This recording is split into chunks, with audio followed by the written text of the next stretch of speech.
Hi, folks. We're back again, and I'm super excited. I've been super excited all morning, but I am very excited to present our next speaker, Karen Ernst. She has been one of the absolute most energetic supporters of coalitions across the country, but Immunize Virginia particularly. And Rebecca and I, even though we've never met her in person, consider her a good buddy. She's the program director of Voices for Vaccine, which is a parent led organization that advocates for on time organization and teaches families how to instill vaccine confidence in their peers. She's a former English teacher turned vaccine advocate. Karen is passionate and energetic and happy about empowering regular people to engage with their communities in order to raise immunization rates for everybody. She holds a Master's of Arts in English from Hamline University, currently lives in St. Paul, Minnesota, with her husband, children, and cats. So, Karen, take it away, you cat lover. Thank you so much, Carolyn. It's so nice to be here in Virginia. I'm really glad to be talking to you today. As Carolyn mentioned, I've been working with Immunize Virginia in helping all of you with your family engagement, and I am so thrilled with all of the strides forward that have been made in the past year and excited about what's to come. I am going to present to you some of the lessons that we've learned over the past year with Virginia, but also across the country and what we can do about it. I'm not sharing how we came to these conclusions right now because I really just wanted to get to the conclusions and the action items. But I invite anyone to reach out to me if you'd like more information about how we arrived where we arrived. So thanks to the pandemic for giving us this opportunity to learn all these wonderful lessons, right? We're super grateful. That was really nice. We've learned a couple of lessons, and I'm going to break them down into three basic categories. The first is that deplatforming works. Kind of. And when we're talking about deplatforming, we're talking about removing purveyors of dis and misinformation from platforms such as social media, where they are spreading bad stuff and where people are learning that vaccines are riskier than they actually are. We've also learned how much buying into misinformation is tied to a person's identity. And finally, we've learned how important that safety or that science-first messaging is and how well it works. So let's start with deplatforming. We have been looking over the past year at what is known as the Disinformation Dozen. The Center for Countering Digital Hate found that 60% of disinformation in 2020 came from these 12 folks. And over the last year, a lot of them have been deplatformed. In fact, I'm actually missing some X's on here because they've been deplatformed from more spaces. And so they've been unable to spread disinformation to large groups of people. And that is pretty exciting. We're always glad when people are not being bombarded accidentally with something false. Here's some of the accounts that have been moved. These are the accounts that were removed from someone who is not one of the Disinformation Dozen, and that is Dell Bigtree, who runs a YouTube, well, used to run a YouTube show. Now he runs an internet show all about why he doesn't like vaccines. He calls himself a medical journalist. He has many thousands of followers. And at one point, before his accounts were removed, he was the person I could look at and say, oh, what is everyone going to be talking about in the next week? And I could just look at his main talking points, and the next week, those would be the main talking points that were being pushed out into the public. Now that he's gone, I no longer have to watch his show because he really just doesn't have that broad of an impact on how people are talking about vaccines any longer.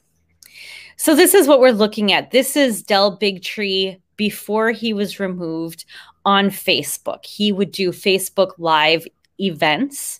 They were an hour and a half to 2 hours long. He would get, here he had 3.7 thousand people who would watch well into the broadcast. I don't know how those people had the time or attention span to do it, but they did. And so his reach was really pretty good. And then after the broadcast, he would get lots of reshares. And so people would also watch afterwards as well. Since removal, he is only on what I am calling radicalized spaces. So these are what some purveyors of misinformation would call freedom of speech spaces. They are places that have no guardrails on any type of misinformation. And so this is his Telegram chat stream. And on his Telegram chat stream, he has 13,000 people who viewed just this post on the chat stream. So we don't actually know how many people watched this 2-hour-long episode, saying that COVID came from the lab and vaccines make pathogens deadlier, right? They certainly got those talking points just by looking at this. They might not have gotten the details. So there's more people watching this. So why does deplatforming work? Well, it works because most people are not on Telegram. And even people who are on Telegram are very segmented. I have a friend who's on Telegram, and she uses it purely for family chats. And so she would never just chance upon this. You have to go to this space as an already radicalized person and on purpose view this. There's no chancing upon it unless you have a family chat that you're on and your family is sharing this. But, with family, they'll always get you with the stuff you don't want to see. It also means that there's sort of two groups of messaging going on. So this is how Children's Health Defense has stayed on Facebook, by having sort of just these bland say nothing posts. Hey, look, here's our top news of the day. Doesn't tell us what the top news of the day is. We know that there's something alarming about levels of arsenic. There might be genuinely something alarming about levels of arsenic somewhere. I have no idea. I'd have to click on that, go off Facebook, and read that newsletter, which is not a common behavior for people on social media. They really have to be enticed to read something, and read and share is not a headline that's going to entice me. And so the message on sort of that big platform of Facebook is blunted. We aren't seeing it right away. It's not, the spread among everyday people is lessened. But again, and this is another Telegram post from a place called The Truth About Cancer and Vaccines and Life, is a lot more salacious, let's say, that they're talking about freedom of speech, how they've been quieted, and then they really start making an us versus them argument with really hardcore religious overtones. So it's not just that we're what's standing between them and you, whoever that is, but God is on our side and Jesus is coming, and we're on this side where God and Jesus are, and they, whoever they are on that side. And so, this is the side of truth. And so it's very extremely polarizing and really meant to keep people out of those mainstream spaces to get good information. So when we're looking at this, it's important to pause for a moment and think about the difference between disinformation and misinformation, because misinformation might be somebody misunderstanding something, sharing something accidentally. This happens a lot of times when people will share an article from The Onion, for example, and not realize that it's satire and they think it's real. Or it might be, someone misinterpreting something and sharing it with their own spin. And then that spin is what gets reshared. but they don't mean to harm people. Disinformation is really more malicious, that I am purposely misleading you, or I am purposely um, framing this in a polarizing way to keep you away from the other information so that you stay here. It's malicious in nature. Maybe they don't think that they're harming you, but they really do intend to keep people away from vaccines and away from good information and over on this side. And so there is an intention in sharing it that's not just, oh my goodness, look at, here's my opinion on something, but really like, hey, let's capture you over here. So right now, our disinformation has taken on a certain tone. You know, if I were talking to you 10 years ago, I would be talking about the nature fallacy, where people believe that things that are natural are best for them. Or I'd be talking to you about chemophobia, where people have a specific fear of chemicals and chemical names. And it's not that those things don't exist. It's just not where disinformation is right now. That disinformation has taken on a really specific slant in order to capture people in certain audiences. And I really want to emphasize it's important that I'm putting it this way, because the disinformation is aimed at people in rural areas. It's aimed at people in conservative spaces or in conservative places. It's not necessarily arising from those places. That anti-vaxxers have made the decision to reform their message in order to get their particular disinformation to those spaces. And it's important to see it that way, because we really want to make sure that we're also aiming good information at people who are being targeted right now. And so right now, the disinformation is really about freedom. It's about separating people from expert information by making them feel distrustful of experts, of people in positions of authority, such as departments of health, CDC, Dr. Fauci, about a belief in my own power to overcome something like a virus, and therefore not needing to be afraid, or not needing to rely on vaccines, or not needing to mask, or not needing to worry about my children in school, but that I am self-reliant and I can take care of this myself, and I don't need those signs of weakness for me. And also about avoiding the loss of control. And so for some, simply the act of getting vaccinated makes them feel like they've lost control over their bodies. For others, the idea of being told to get vaccinated feels like a loss of control. And that's really where that messaging is being crafted for those folks. And here's an example of what it looks like when we're talking about taking people's fears about losing control and framing vaccination as an external threat. So, you know, here we're talking about, this is Larry Cook on Telegram. Again, he's not on Facebook.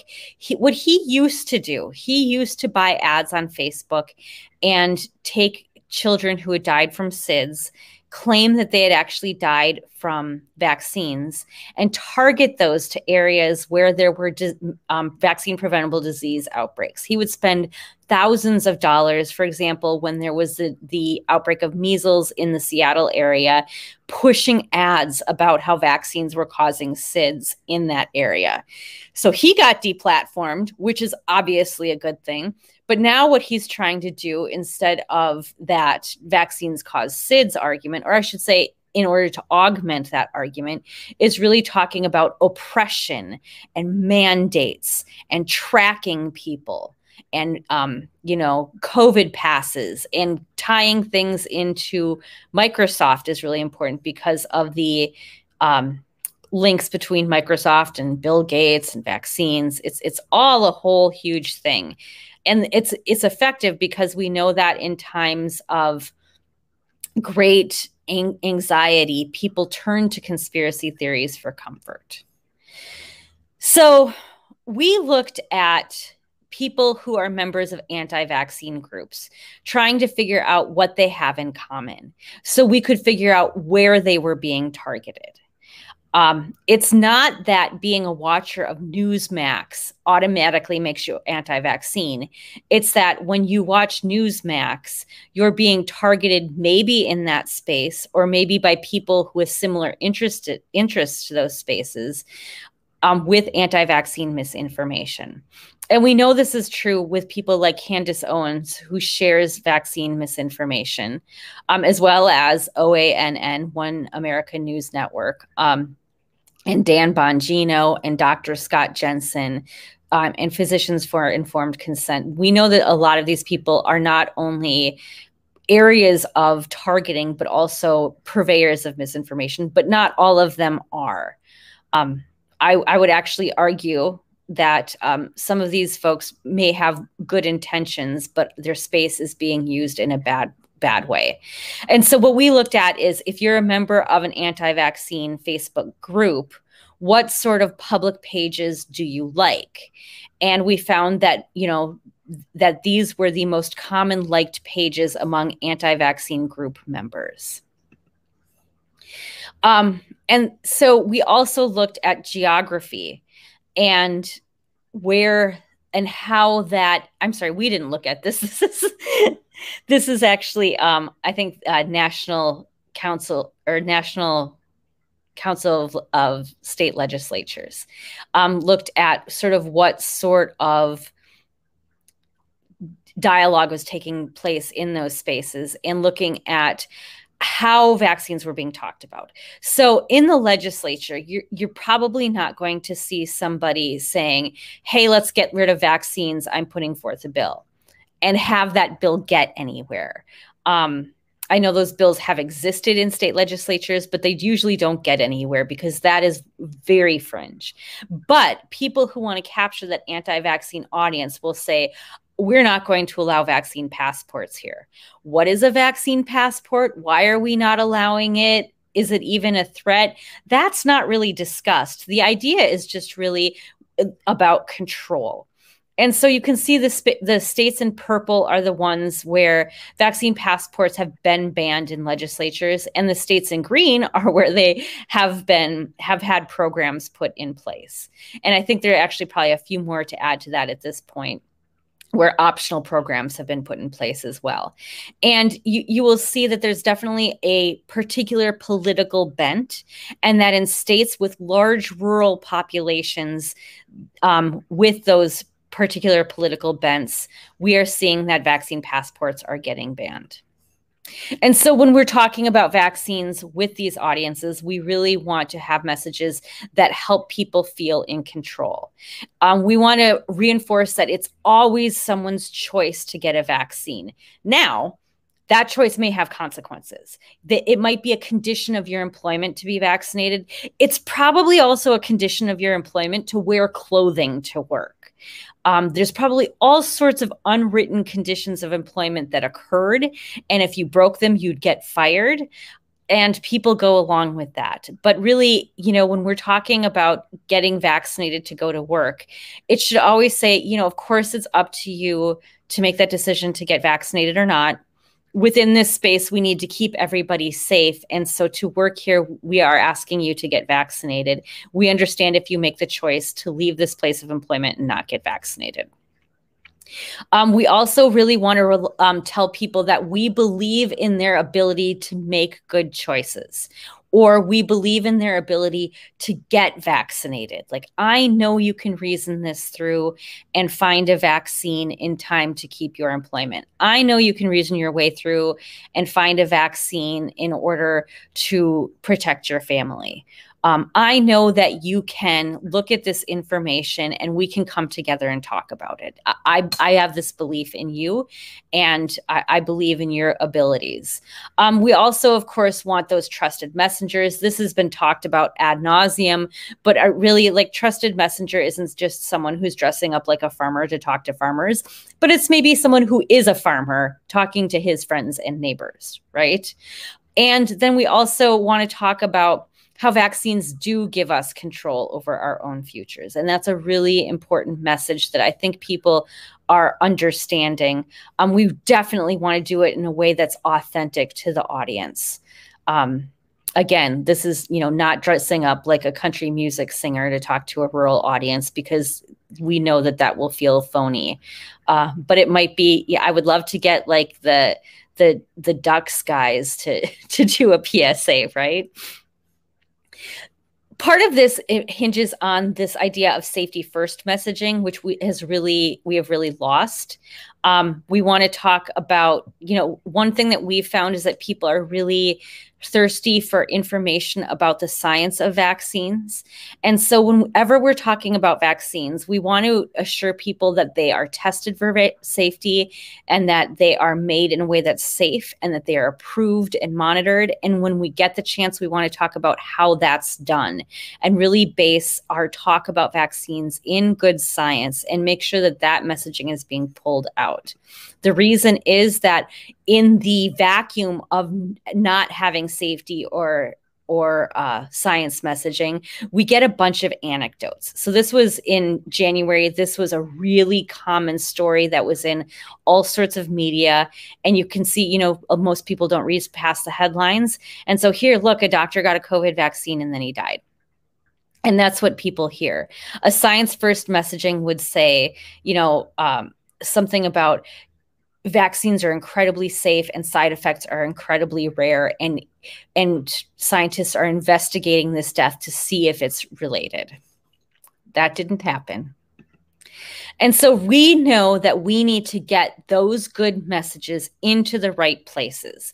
Someone asked me a couple of weeks ago if I saw this really great New York Times editorial. And I said, of course I saw it, but the people who need to see it didn't see it. And so where are those local papers in those conservative or rural areas? Where are those local spaces on social media? Where are those local bars and coffee shops where people are talking about that? Where are the schools where the messaging really about safety and science really needs to be heard? Who are those trusted authorities, especially firefighters and law enforcement, many of whom are hesitant themselves? So are we reaching them and then helping them reach their communities? And so we really need to train our messengers and influencers on how to handle hesitancy, how to talk about science, and how to talk about safety. And then we need to help them write letters to the editor, get newsletter blurbs into our community newsletters for schools, cities, and counties. And again, talking to our messengers and helping them along. This is who I am. And that's how to get a hold of me. And I invite you also to join our newsletter where we bust myths every week. Awesome. Thank you so much, Karen. Every time I hear you talk, I just ideas just start pinging everywhere. I think we only have time for maybe one question. Carolyn, did you have anything? No, not specifically. I'm like you. I'm just overwhelmed by her energy, if nothing else. I get good ideas, but I also get tired too. So I need a lot of coffee when I'm listening to Karen to keep up my, energy. Looks like Eileen has a good comment and question. This is great information. Are there churches in rural areas and rural pastors becoming involved? They are trusted messengers. I think that's very true. Leaders of faith community. What is your comment to Eileen? That is incredibly important. And other places where communities gather. I know in North Minneapolis, for example, there's an entire barbershop push to train barbers about the safety of vaccines and get clinics and get the vaccines to those clinics. So not only do we want to talk to pastors, but we want to make sure that we're getting the vaccine clinics there too, so the pastors can talk. And, oh, by the way, now that I talked to you about vaccines, here's your vaccine. We really want to catch those people right away. And we found that to be really effective with all sorts of faith leaders, including imams and rabbis and all sorts of different faith folks. And so don't look past those folks as well, because it's important in not only rural areas, but urban areas as too. Good point. Good point. Rebecca? Well, thank you so much. There are there's one more question in the chat, but for the interest of time, I am going to pause the broadcast so we can get our next speaker set up, and we'll answer your questions in the chat as best we can. So thank you so much, Karen. It's always a pleasure. And for everyone listening, we will be back.